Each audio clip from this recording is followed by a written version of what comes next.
ซดนะพ่อทำอ่ะพ่อตีนะพ่อตีแบบเนี้ยพ่อฝากให้มาตีอย่างเนี้ย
อะไรหรอ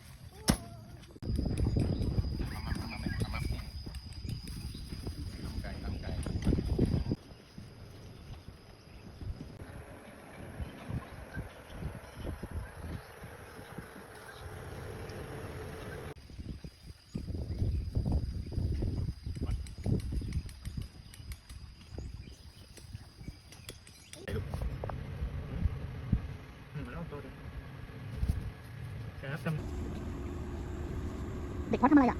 ทำอะไร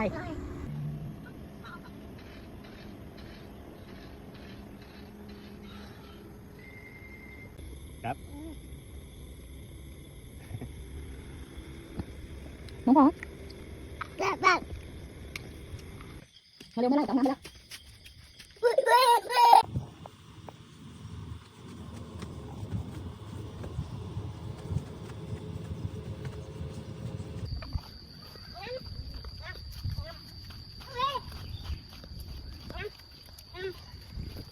ป้อนอาหารไก่เหรอคะ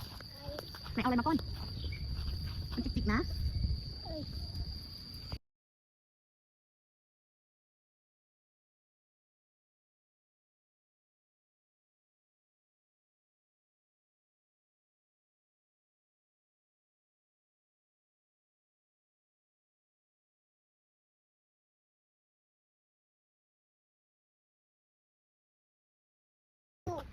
กิ้งกือ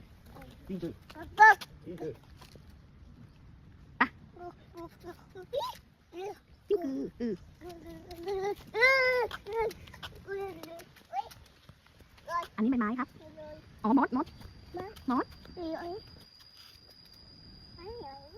พอดครับมดไปไหนมดกลับบ้านหรือเปล่าไหนทางนี้สิทำมาทางนี้สิไป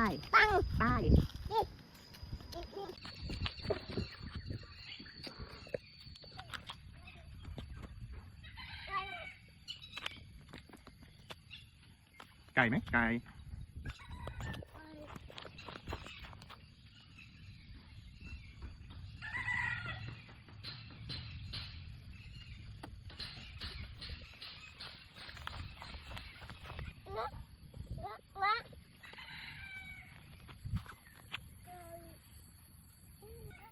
รถถ่ายมาเลยลูก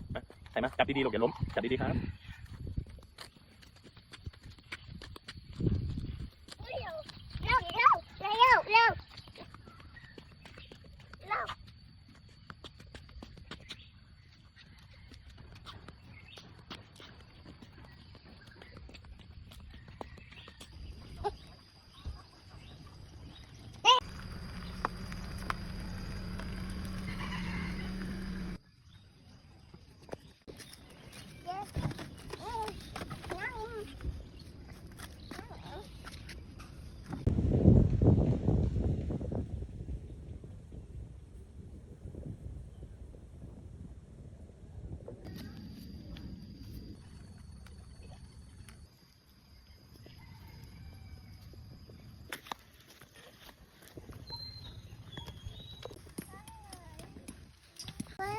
อะไรอะลูก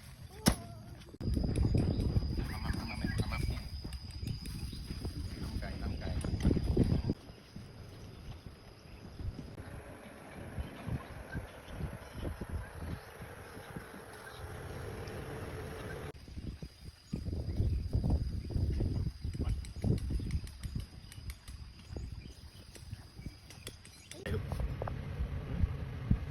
มาแล้วตัวเดียวครับ เด็กเขาทำอะไรอ่ะทำอะไร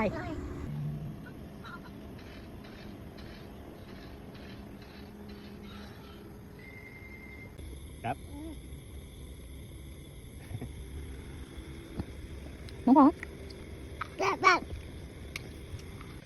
เร็วไม่ไล่จับน้ำไปแล้ว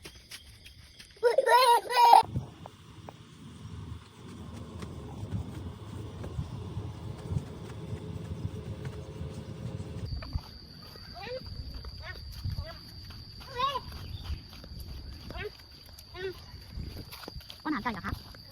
ไหนเอาอะไรมาป้อนมันจิกๆนะ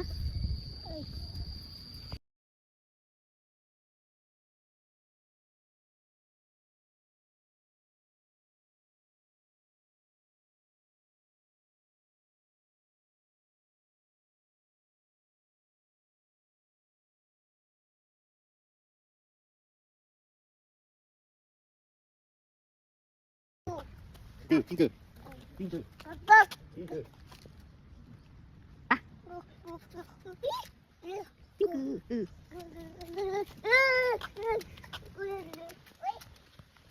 อันนี้ใบไม้ครับอ๋อมดน้อง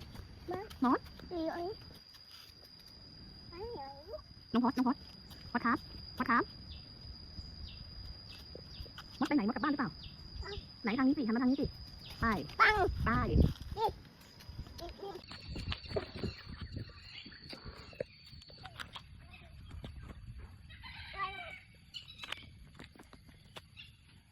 ไก่ไหมไก่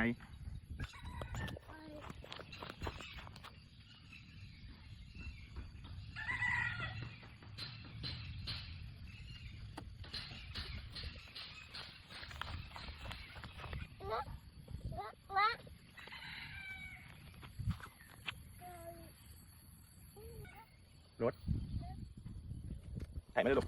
ถ่ายมาจับดีๆลูกอย่าล้มจับดีๆครับ